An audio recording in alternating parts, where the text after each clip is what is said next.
looks like we have quite a few folks here already, so I'll just go ahead and get started.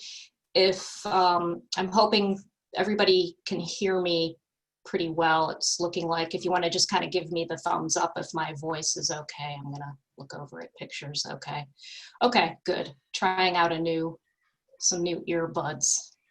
So, all right, well, hello and welcome to everybody here. I want to thank you for Zooming in and for celebrating with me the launch of my latest book, which you can see a picture of there on the screen, The Value of Your Soul, Rumi Verse for Life's Annoying Moments. And you don't have to have read the book to be here.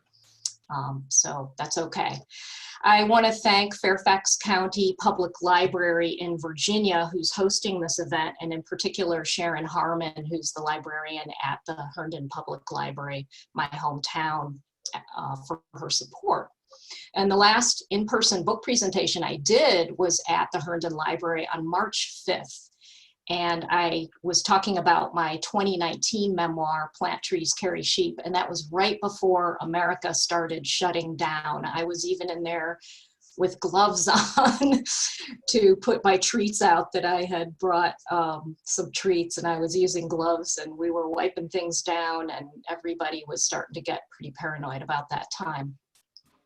So some of you were also, may have been at the launch of my memoir last September of 2019, and shame we couldn't do another in-person book launch because I really love celebrating in person, but this way even more of you can come from across the country, and some of my very dearest friends and family and people that I don't know. So that's a good thing. I'm grateful that we have this opportunity. And many of you I know, some of you I don't know, so hello to old friends and welcome to new friends.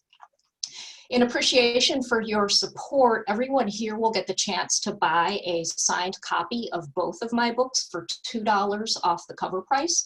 And to show my support for local businesses, I'm offering these signed copies for purchase through the Reston Used Bookshop in Reston, Virginia. If you live in Northern Virginia, you can pick it up at the store. If you need books mailed to you, they'll charge a small fee for postage. And at the end of my presentation, I'll put the contact info for the bookshop on the screen. And that offer is good through December 23rd. After that, you can still buy the book, signed copy from that bookshop at the regular cover price. And it's also available from Amazon or from any brick and mortar store by order, and also through bookshop.org, where you can use to support a local bookshop as well. So what's the plan for the next hour? I'm going to introduce you to my new book. I'm going to read a little bit from it, and I'm going to answer some questions. And you'll also see some slides during my presentation. If you don't want to ask questions live, you can type them in the comments section to the right-hand side of the Zoom window at any time, and then I'll go through them at the end of my talk, which will be roughly about 30 minutes. So let's get started. Wow, 2020, eh? When I first set out to write this book in late 2019, shortly after publishing my memoir, a global pandemic wasn't on the minds of most of us, and it certainly was not on my mind. What was very much on my mind was the divisiveness of our nation and the brokenness of our system to serve all people equally according to need. And I had wanted to address our collective pain by offering some of my experiences as lessons to show what I've learned and how I've coped. So in a nutshell, The Value of Your Soul is a collection of short real-life stories where something disastrous happens and I learn from it and have some advice to share about it. But, well, it's not all about disaster. A lot of my experiences were just annoying in some way, as the title suggests. And I spent more time agonizing about these experiences instead of seeing them for what they really were. And that is just an experience, which I had the choice of responding to in any way I wanted. And oftentimes I chose the hard reaction, meaning I spent a lot of unnecessary emotional energy, which in turn kept me orbiting in misery on some level. So much of our suffering, of the type we can control anyway, involves a handful of key feelings and behaviors, and I identify these in my book as expectation, control, resentment, disappointment, impatience, vulnerability, fear, and isolation. And these are all the bugaboos that get us into trouble. They're like the stumbling blocks of the ego, and we trip over them throughout our lives. But we shouldn't be ashamed about that because life happens and we're human. And so rather than refer to these as negative feelings and behaviors, I like to think of them as teaching feelings and behaviors. So when one of them crops up, it shows us the potential for personal growth.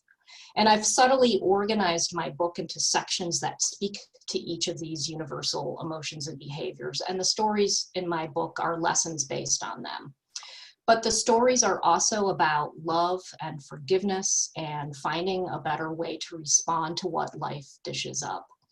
I want readers to feel less isolated and less like, why does this stuff always happen to me? And I want them to feel less bad about themselves, while also asking you, my readers, to consider reflective questions and suggestions for soothing the circumstances that you might find annoying. So those of you who have read my memoir, here's a picture of the front cover of my memoir, Plant Trees Carry Sheep, will recognize the stories in The Value of Your Soul because this latest book is a spin-off of my memoir. And for those of you who haven't read the memoir, it's about my 2-year experience living and working at a spiritual retreat in Scotland. I was a volunteer on the estate, which I call Braemar, although that's not its real name. So working on the estate meant I spent a lot of time outside in mostly bad weather, doing a lot of manual labor. And if you mix that up with living with all kinds of people from all over the world, sharing bedrooms and bathrooms and meals, and sometimes the television remote control, and like I said, disaster ensues. But the difference between my memoir and this new book is that The Value of Your Soul is composed of these short teaching stories. If you're familiar with the chicken soup stories, this book is sort of like that, only you could say it's more like lamb stew for the annoyed soul. And if you want the full details behind the stories, you can read my memoir, Plant Trees Carry Sheep. So in this new book, here's a picture of one of the chapters, and I'll just talk about how I set this book up.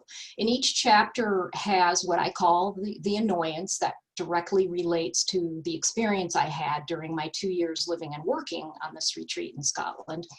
And then each chapter also includes a translation of that annoyance, because the annoyance is quirky and unique to me. So the translation is the everyday experience that most people can relate to. And I'll give you an example of that in just a minute. And each chapter also includes a snippet of a Rumi poem. And then finally, there's a short story about what happened and what I learned from it. And I throw in some suggestions for turning things around and looking at situations from a different perspective. So for example, even if you've never had the experience of hauling manure to the point where your back goes out and the trailer breaks to boot, you can probably relate to having failed to see the inevitable consequences of potentially harmful actions. And although you may not know how annoying it is to continuously patch sections of miles upon miles of wire fencing that you thought you had fixed before, you probably know how annoying it is to cover the same old ground over and over again and feel like you're not getting anywhere. So those are just two examples from my experience with common translations that you may be able to relate to. So in other words, we've all had the experience of being annoyed when people let us down, or they don't pull their weight, or when things don't go as planned or as expected. And you may recognize yourself in some of the ways that I reacted to situations, and I gave them more power over me than I should have. And if you do recognize yourself, maybe next time it happens to you, try a few of my suggestions for turning things around. You can also see here an illustration at the top of the chapter. Pictures say a lot, and because my chapters deal with these sort of odd situations, it helps readers get a visual. Simon Blackwood is the artist. He's a fantastic professional artist who lives in Scotland, and he's also involved in the Braemar community where this takes place. So he's intimately familiar with the retreat where I lived, as well as the landscape and the work that I did there. And the feel and tone of his drawings are spot on. And also I wanted him to create something that was whimsical, and he certainly delivered. So who is Rumi? Who is this Rumi in my title? Well, Jalaluddin Rumi was a 13th century Persian poet, Islamic scholar, and Sufi mystic. Now, Sufism is an order of the Muslim faith, and its practitioners are sometimes called whirling dervishes for the moving meditation they practice. So you may be more familiar with, you've heard of whirling dervishes. These are the Sufis. And you can read more about Sufism on your own. There's plenty of information on the internet. I also recommend a fantastic little book called Sufism, A Short Introduction by William Chittick. And I can follow up with you all in an email with some of these references. Well, I chose to apply what Rumi had to say about the meaning of life in his poetry and prose for two reasons. The first is that I am a huge fan of his work. He is my go-to when I need a reminder that I am a soul in a body who longs to live a spirit-centered life, not an ego-driven one. And Rumi's works deal with life's annoyances and the distractions that people throughout the ages have wrestled with. I find his words inspirational, and he had a sense of humor too. The second reason I chose Rumi is because the Braemar community studies Rumi among other inspired writings. So part of it is I wanted to introduce Rumi to people who might not be familiar with his work, and also because Rumi is inextricably linked to Braemar, where this book takes place. So how do we deal with our collective pain, especially when there are so many more annoying things we have to cope with these days? And not just annoying, but truly tragic situations we find ourselves in now, or people we know find themselves in, our loved ones, our neighbors, our friends, our colleagues, and even people we don't know, but we still have compassion for their suffering. Even before the global pandemic flattened us, there was this underlying fear in America. It goes without saying, we do live in some really scary times. There was fear of terrorist attacks and random serious violence, the chronic fear experienced by people of certain skin tones or nationalities or gender identities or religious beliefs because they are being persecuted in some way by other people who believe incorrectly that certain people are better than others. And we know how insidious that damage of practicing non-love can be. And although my new book deals with life's garbage, it all seems kind of quaint now in the face of what's happened in 2020. And a lot of times I feel like, yeah, can we just go back to dealing with these minor things like impatience and people getting under our skin, and instead of dealing with these existential questions like, is our species even going to be alive in 2 years?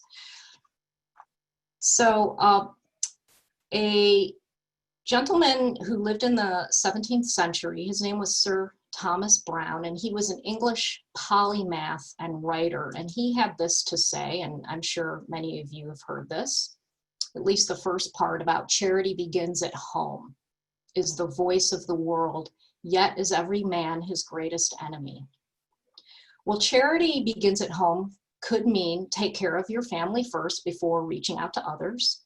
It could mean teach your children charity, and the world will improve exponentially for every child who has learned to be charitable. And for me, charity begins at home means take care of your own needs first. It sounds selfish, but it isn't when your ultimate intention is to cultivate your best self. Taking care of your needs first is about being kind to yourself, loving yourself, and forgiving yourself. And it also includes having a deep understanding of who you really are, knowing what makes you tick and what ticks you off, and knowing your purpose and what truly matters to you.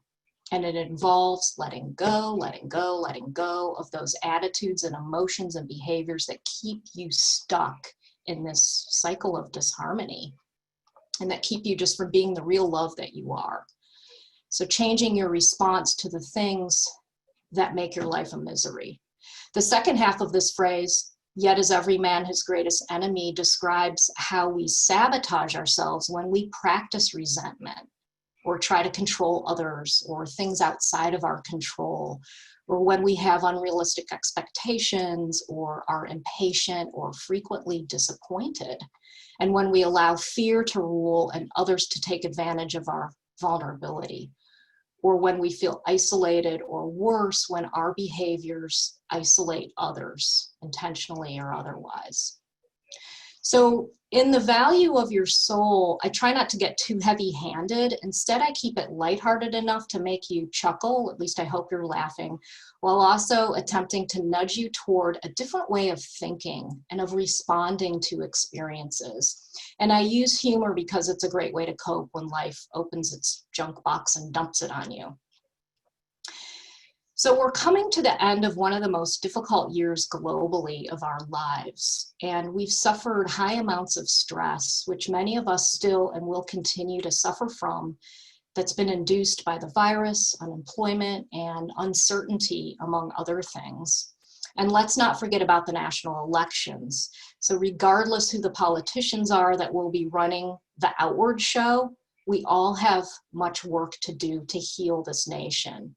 And for that to happen, it's essential that we work on ourselves, the inward show. We must be striving to become our better selves as individuals first, before we can reach out to others as examples of how to live more harmoniously. Before we can heal the nation, we need to heal ourselves. So charity begins at home. And now that we're spending more time at home with our families, what better opportunity to practice things like patience and acceptance and kindness, and to practice kicking to the curb our tendencies to control others and things that are really outside of our control, and to stop harboring resentment and disappointment and instead accept what is. So being charitable to yourself involves flipping the script so that the annoying becomes the teaching and doubt becomes self-confidence, even in the face of uncertainty. We don't have to know what happens next in order to be happy. If you take care of yourself, the future will take care of itself, and you will be in a better position to cope with what comes next. So the title of my book comes from a Rumi verse, and he says, if you know the value of every article of merchandise, but you don't know the value of your own soul, it will all have been pointless. Think about that for a minute. If you know the value of every article of merchandise, but you don't know the value of your own soul, it will all have been pointless. So with this book, I hope to encourage readers to see the value of their own souls and to understand their personal wealth. And that is really the wealth of your very existence. Our value is not in our material possessions or our social status or any physicality that we exhibit. So what is it? Only you can answer that. And I encourage you to take 10 minutes every day to quiet your mind and to focus on the supreme force of love, and to ask yourself questions about who you truly are and why you're here, and to listen for the answers. And then you'll begin to understand the value of your soul. This is where the healing begins. And we can't heal our families or our communities or our country or the world until we heal ourselves, until we know and understand and accept the value of our own souls. So now I'm going to read a couple of chapters to give you a taste of the book, and the chapters are very short.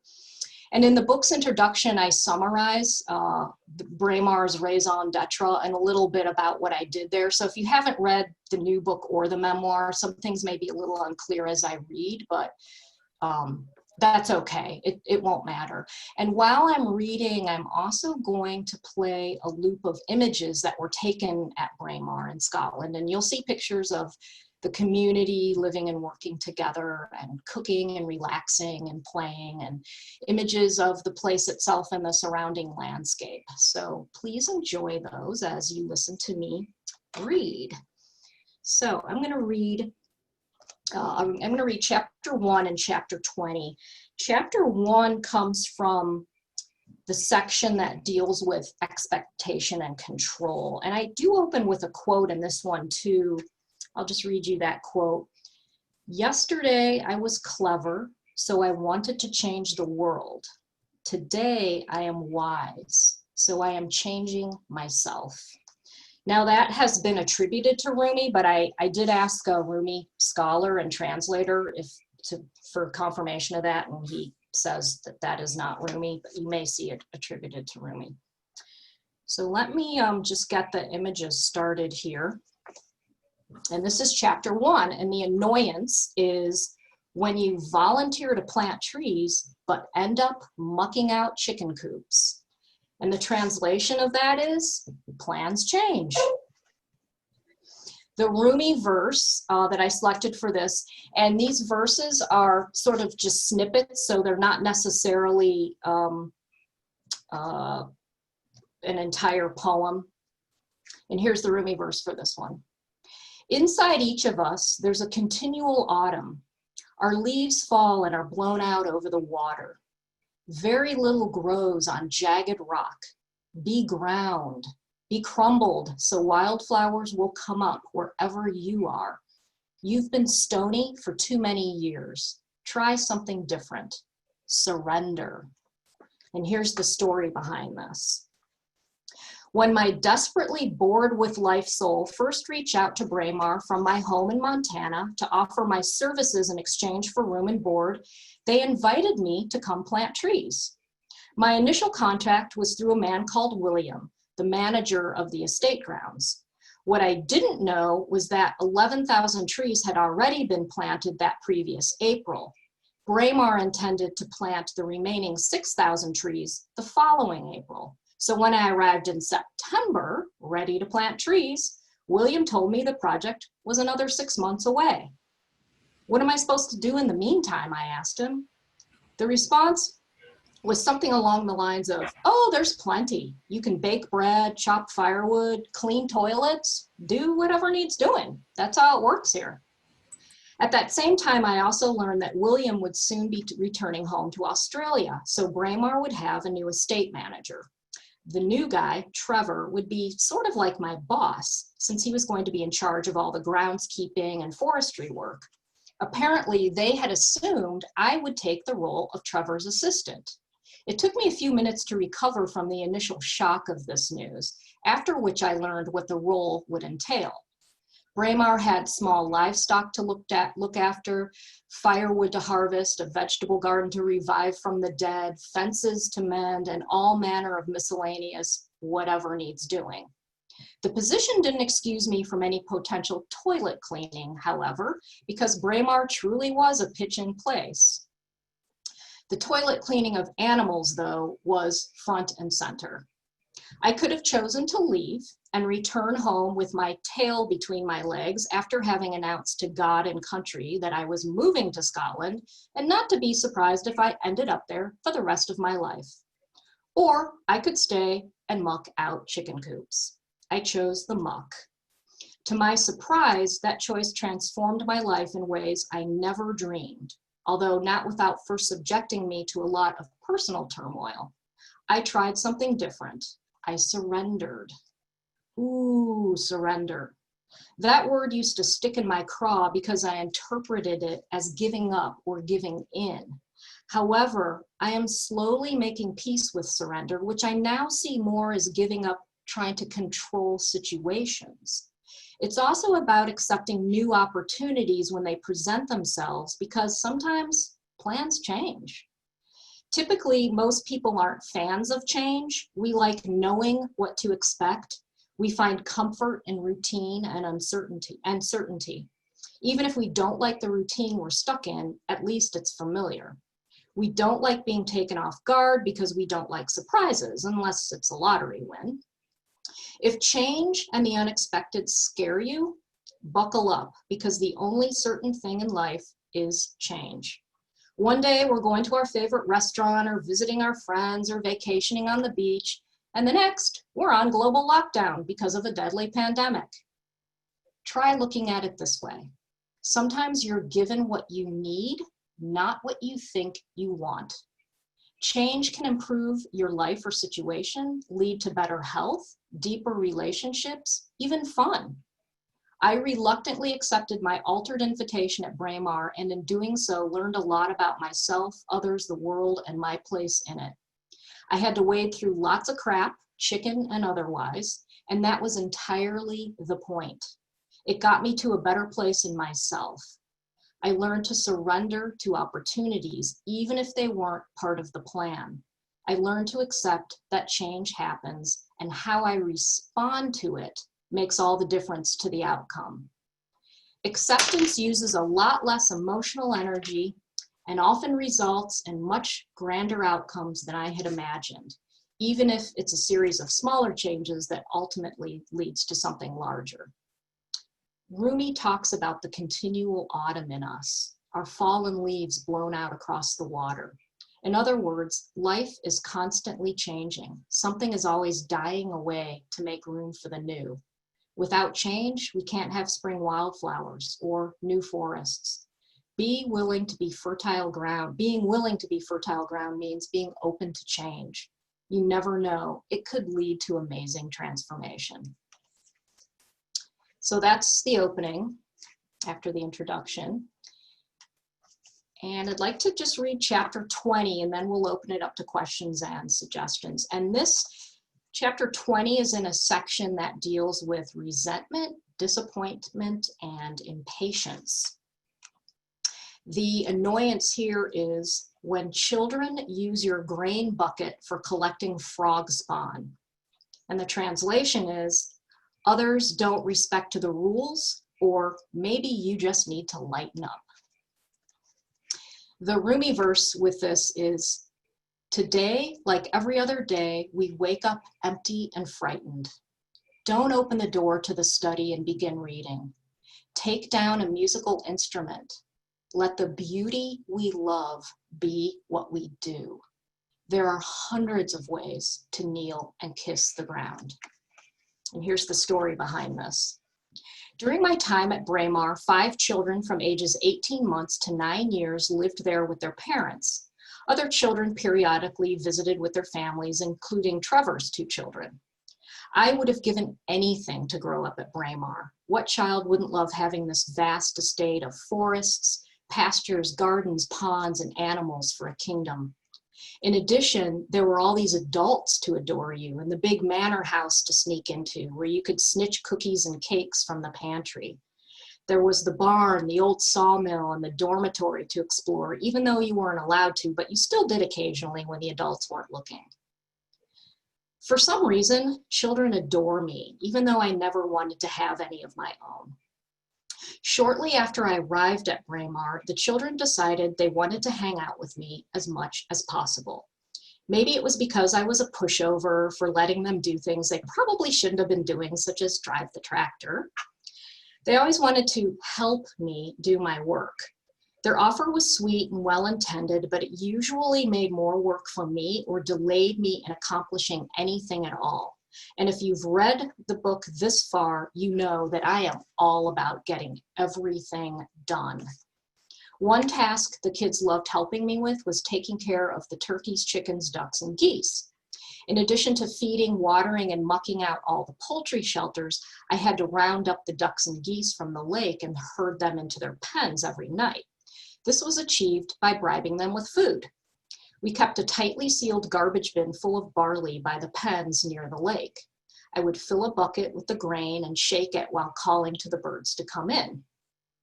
My feathered friends and I had the routine down pretty well.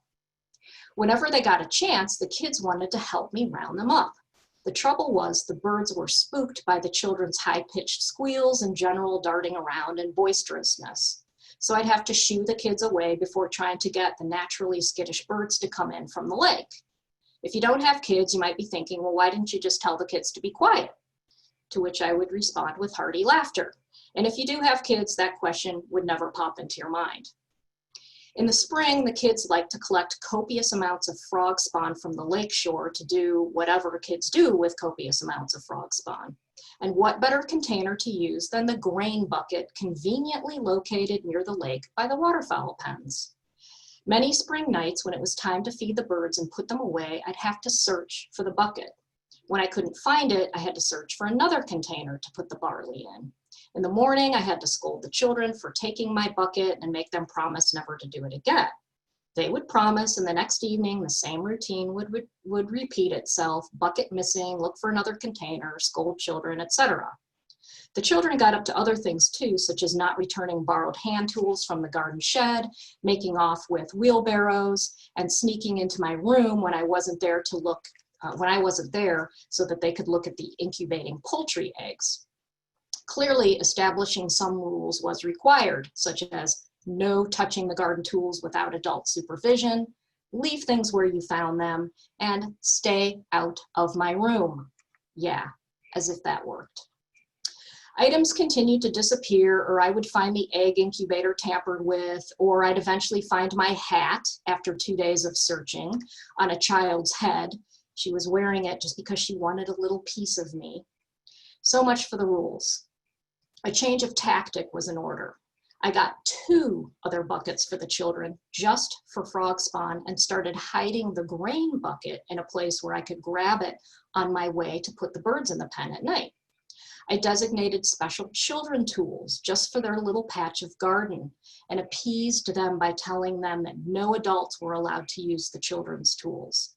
As for the egg incubator, I told them that if they kept disturbing the eggs, the baby chicks would die inside the shells. Sometimes guilt worked, and it was also the truth.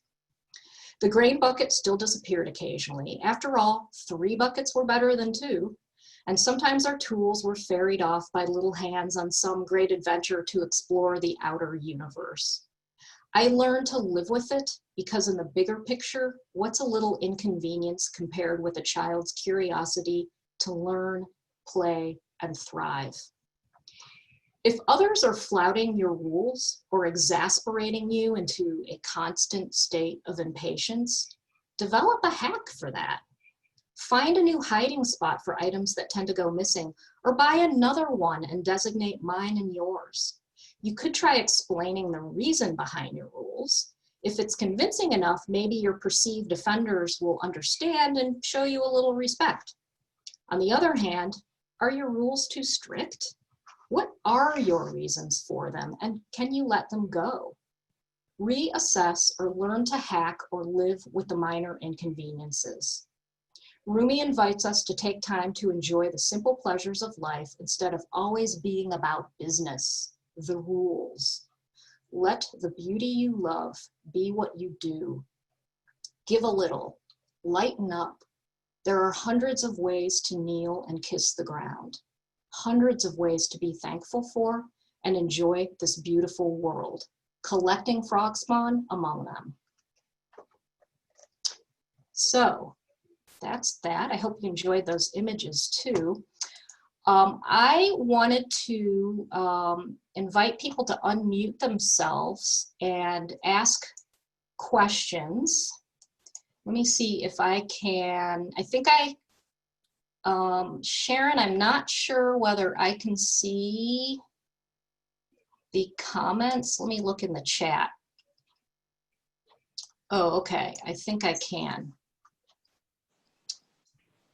I do not see any questions in the chat, but if you have any questions or comments, I would love to hear them. And also, if you would like to share, if you've read either of these books, and My Value of Your Soul or Plant Trees Carry Sheep, and you want to share a lesson in Value of Your Soul that might have spoken to you or stuck with you, I'd love to hear about it.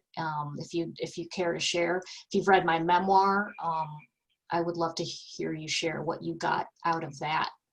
Does anybody want to?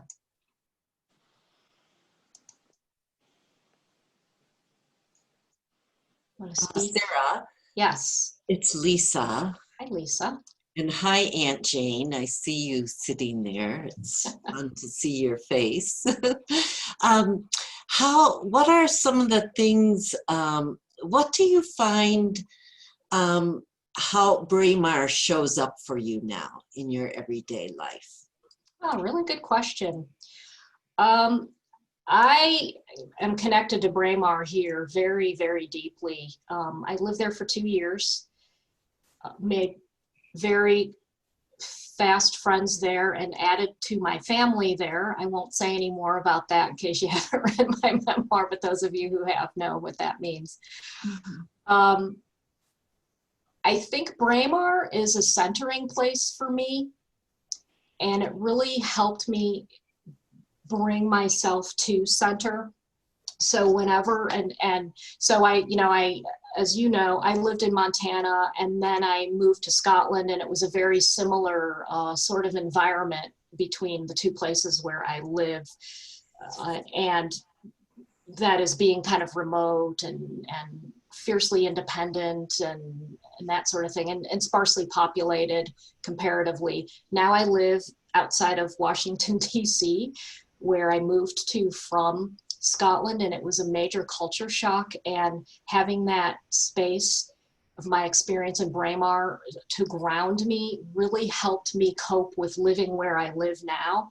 I recall a time many, many years ago where I said I would never live anywhere other than Montana, and I certainly would never, ever again live east of the Mississippi River, and lo and behold, here I am living in the Washington, D.C. area for almost 20 years now, which is the longest I've lived anywhere in my life, any single place. And so I don't think I would have, without having had this experience at Braemar, I would never have been able to deal with the frenetic life and the craziness that goes on here if I hadn't had that experience. So it helps really ground me. It helps me be here.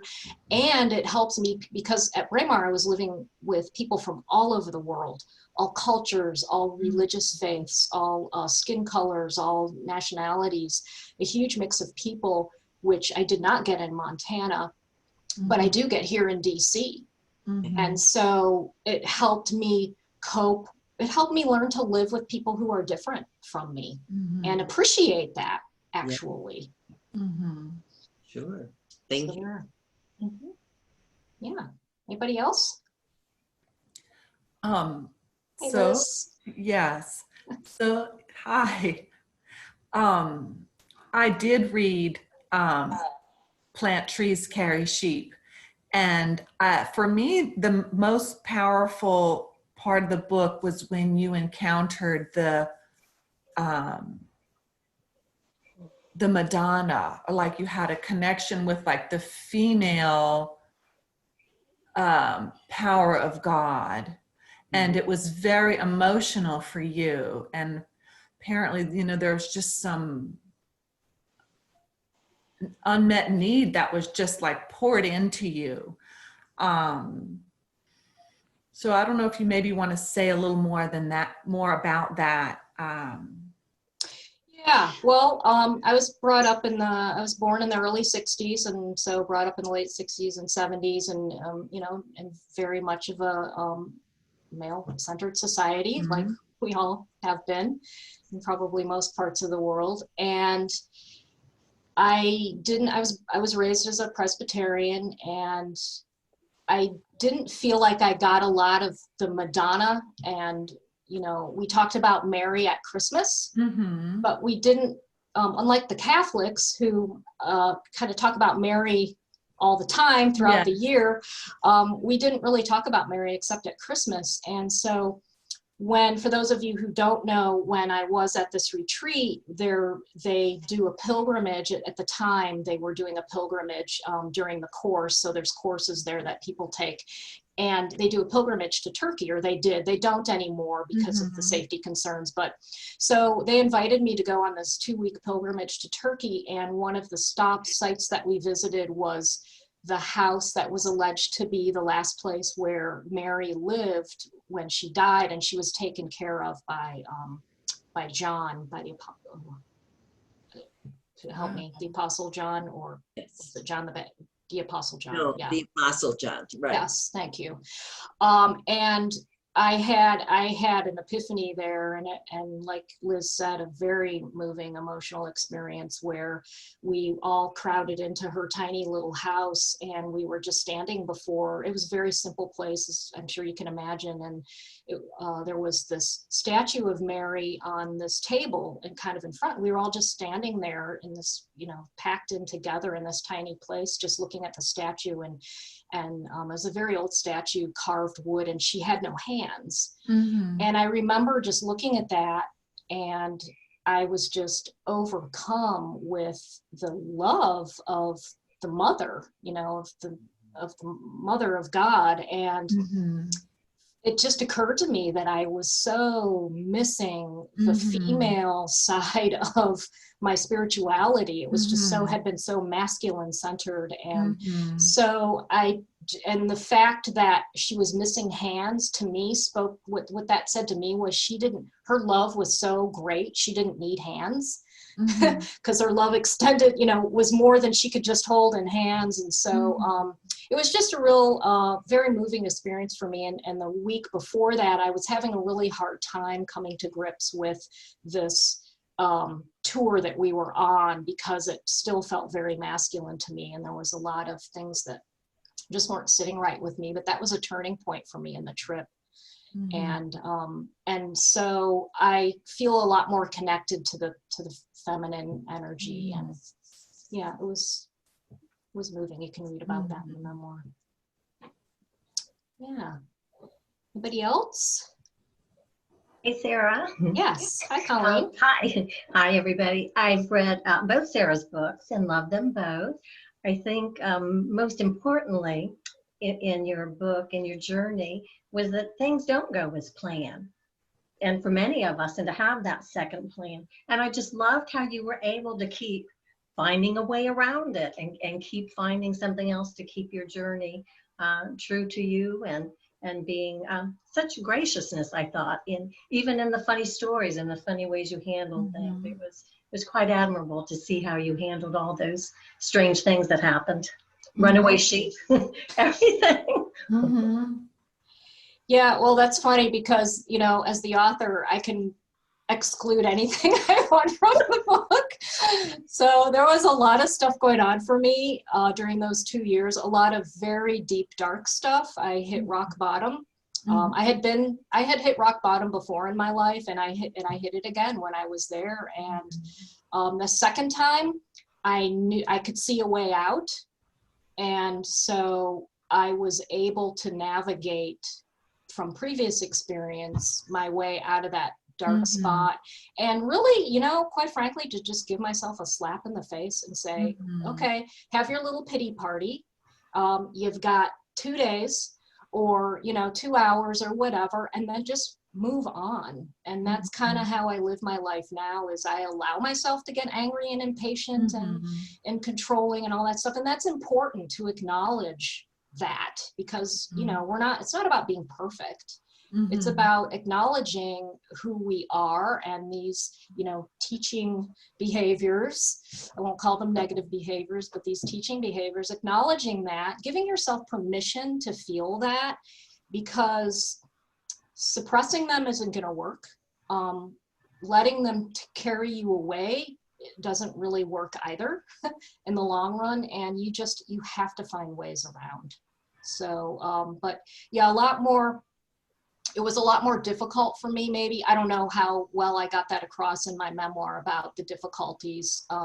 It was certainly a very difficult time for me, but I also experienced feelings of absolute ecstasy a couple of times that were just, beyond description. You can't describe, where you just really are immersed in that love that was there, and that's, that is here.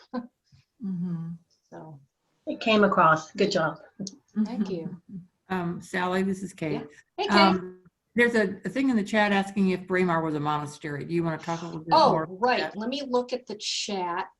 No, Braemar is not a monastery. If you like, also, I will include a link to the real place. It was not a monastery. It's a nonprofit. It's owned by a nonprofit organization, and it's a retreat center, and they call themselves a School of Esoteric Education. And people can go there and study. They do even, they were shut down for a little ways, and they were doing studies online. There is a course going on right now, a 90-day course that my stepdaughter is actually enrolled in. It just started at the end of November, on November 25th, and 90-day course, so she'll be in it until March. My stepdaughter is very involved in this community. She spent time there as a small child, and we reacquainted her with it as an adult, and she's gotten really involved in it. So it's not a monastery. It's a private retreat that welcomes anybody. It is not affiliated with any denomination, although a lot of their studies are based in Sufism, which again is an order of the Islamic faith. But actually, a lot of the people who go there are Christian background, Jewish background, some Buddhists, and some people who are just actually claim to be atheists. So yeah, not a monastery, but I'll send you the information, and people can check it out for themselves and take courses online, do the readings, whatever. Is there any other? Oh, so Linda, she says she visited Mary's house in Ephesus, Turkey, and she was overcome too. Yeah, that's that's where it is, where Mary's house is Ephesus, Turkey. It's a beautiful place. Judy's asking me, why did you go to the retreat, and what did you learn while you were there that helped you move forward in your life? I went there initially, and this is all explained in the book, but I'll give you a summary. I went there initially because I needed to do something different with my life. I was living in Montana. I had no prospects for anything. I was in a job that was not a career. It was a job that I was doing so that I could pay the mortgage and have health insurance. My life was not going where I wanted it to go. I'd always had a love affair with Great Britain. And I had lived in England for a little while when I was in my 20s. So this was in my 30s. This is about 10 years later. And I just needed to, I went from being a field biologist to having a desk job, and I hated it. And I needed to get outside again. And so I just started searching the internet for opportunities to apply my knowledge and skills in conservation in exchange for room and board. And this place found me. I found it, it found me. And so I had this invitation to come to plant trees, and planting trees was like 1/100th of what it was that I did there. And what did I learn there? Read the book. It changed my entire life. It changed my outlook. It changed how I respond to life, and it changed about how I view experiences. And it's still working through me, 20 years later. This was the late 90s. So it was 1998 when I first went there. And I've been back since. We are connected to this place. And so we do go back and visit a lot. And some of my very dearest friends are affiliated with this community. Yeah. Other questions? Got about 9 minutes. Yeah. Anybody else? Okay, let me, if there aren't any other questions, let me just show a couple more slides. So anyway, I want to thank everybody. You are here helping me celebrate this book. This is my official launch. Even though this book was published in September, I never really did much with it. And so I'm really delighted and honored that all of you are here to help me celebrate this launch. I keep losing my little earbuds. So I do appreciate your support. And again, if you want to order a signed copy of either of my books for $2 off the cover price, plus taxes and postage if you can't pick it up in person in Reston, Virginia, I'm going to give you the address here. Here is the information. Again, I'll put this in an email that I'll send to all attendees. But here's the phone number and the address, and my offer is good through December 23rd. Don't worry, despite that the name of the bookshop is used. That's primarily what they sell, is used books, but you will get a new copy, and they can also order any new book for you or used book for you. They can also find used books for you too. So they're a local business. They're great people. They really support local authors, which is why I wanted to support them. And also, you can learn more about me and read my blog. I do blog about self-care, and I was blogging about retreating, but I haven't been blogging about retreating so much lately since we can't really go to too many retreats. But you can reach out to me directly on my website at lunarivervoices.com, or when you'll get my email, so you can reach out to my email. I am also available for book group discussions, either public or private. And before the end of this year, I will have some book group study questions for The Value of Your Soul on my website, which you can download for free. I do have some study guide questions for my memoir.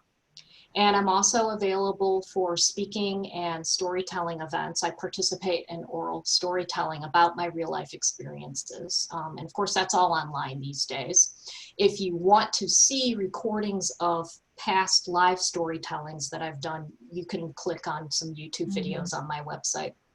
And I'm going to be, the next storytelling event that I know for sure I'm going to be participating in will be the Women's Storytelling Festival in March, and that's going to be online this year. This will be the second one they've done. I told there last year, and I was also the MC of the opening night. And so if you don't live in the area, you can still buy tickets and watch it online. And I will be watching for details about that on my website in the coming weeks. So thank you very much. I so appreciate you. I'm going to stop sharing. I really appreciate you sharing this with me, and blessings on your journey, and have a good night. We've got 6 more minutes. If anybody just wants to hang out and chat with me, that's fine. I think that's okay with Sharon. Is that okay with you? Sure, that's fine. But I think we have a hard stop probably at 8 o'clock, because that's what our limit is. But yeah, if anybody wants to hang out and chat, I'm here. So again, thank you. Blessings on your journey. It was wonderful. I'm excited to read the book. Thanks, Lisa. I am too. I plan on buying several copies to give as Christmas gifts. So. Okay, great. All right. Well, you know where to buy them now. Right. Okay, because you're local. Okay. Anybody else? I see some friends and family. There's not Roger. Sorry. Phil. Hi, Phil. I see cousins and siblings and Your mother. all right. And my mother. There's my mother, Jane Snyder. She's logging in from Indiana. I've dedicated this book to my mother because she's one of the wisest women I know. So, she's gonna cry. Sorry, I made you cry, Mom. I've been to Braemar. I've been there. So Jen and I visited there when she was living there. Wow. Yep. Mom and Dad came out to visit me while I was there and met a lot of folks. Yep. And yeah. Okay. I see some folks who are from my writing group. We have a writers group. If anybody is a local writer, we have a group of indie writers in the Delmarva area. That's the Maryland, DC, Virginia. We support one another through marketing tips and crying on each other's shoulders when we're depressed about our book sales. But then we lift one another up, because then our book sales improve, and we have all kinds of writing tips. And so anybody else want to share anything? Or Can you just tell us how long have you been reading Rumi, and do you have any particular of his favorite? yeah, I do have a favorite Rumi verse that is actually in the introduction to my book. It's a very short, well, it's a long verse, but it's a short snippet, and I'll read you from. So I don't know if, it looks like my friend Ariel from Montana, I think she logged off already. She was on. She was actually the one that introduced me to Rumi back in 1996, maybe 97. And one of my favorite of all time verses, let me see if I can find it in here. And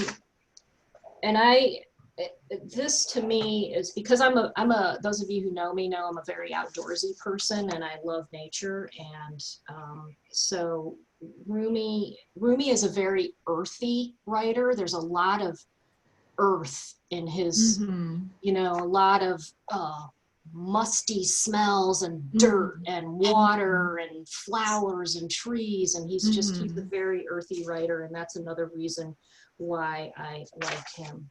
And I'm really looking for this. So one of the phrases that I really love that speaks to this is, when the soul lies down in that grass, the world is too full to talk about. And it just reminds me of, I've spent a lot of time lying down in the grass and just looking at the sky or looking at tree branches. And I did a lot of that at Braemar, actually, because during times when I really needed to get out of my funk, that's what I would do. I would go for a walk in the woods or around the trail. There was a big trail around the whole estate. It was a 200-acre estate. And there was a special place where I used to go and lie down under this tree, and I would think about that verse. And, you know, so basically when you're lying down and just contemplating nature, nothing else matters. And, you know, Rumi just totally speaks to me in that way. Yeah. So we've got about another minute. Anybody else? Sarah, what were those round tent structures that you built? Oh, those were Awesome. yurts. Those were our recent. They built those long after we left, and they were renting them out actually through Airbnb for a while there. They're not anymore. There is another property, another house on that estate that they do have an Airbnb. It's a very nice house that the principal used to live in with his family, and now, you know, they're gone, you know, they've moved away now, the kids have grown up and all that, and so they rent that out. But those were yurts. So some of the programs there, if you want to come to and take some of the programs there and retreats, you actually do stay in those yurts. So they have like earth-centered, nature-centered retreats that you can do there, and you cook outside. I think there was a picture of like an outdoor cooking, you know, fireplace made out of bricks and stuff, and they cook outside and live outside and do their meditation outside and everything. And so yeah, that's what those were.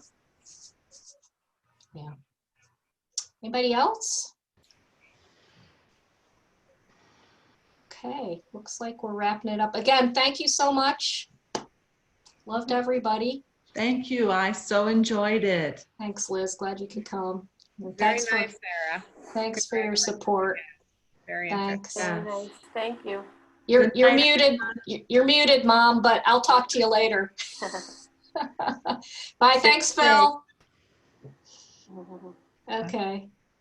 Bye-bye, everybody. Good night. Good night. Stay safe. Night. God bless. Sharon, were you able to record? Yes. Okay, great. If you could send me that link as soon as you sign off, it'll it will say as soon as you end the meeting, it'll say recording processing or whatever the term is that they use, and then you'll get a link. It'll ask you where you want to save it on your hard drive, and you can just save it and then send it to me. Okay. I think I chose to save it to the cloud, thinking that would be Wherever. Yeah, if you could just send me a link to that wherever, and then if you could also send me the final registration list so I could email people with those details. I'll get that sent out. So hi, Linda. Can I ask you? Oh, sure, I guess. Are we okay, Sharon? One more question. Hi, Linda. Oh, sure. Yeah. is it better for people to buy books through the Reston bookstore for you or from Amazon, or do you get? Like if you buy them through Amazon, it'll say verified purchase, but that doesn't matter. I don't really think anybody cares too much about that. I certainly don't care. It's better for Reston to buy it through them. For me, it doesn't matter. It's irrelevant to me where you buy it. But if you buy it through Amazon, you won't get the autographed copy because it'll be sent directly to you. And Right. Okay. But as far as does Amazon take a bigger cut or something, or?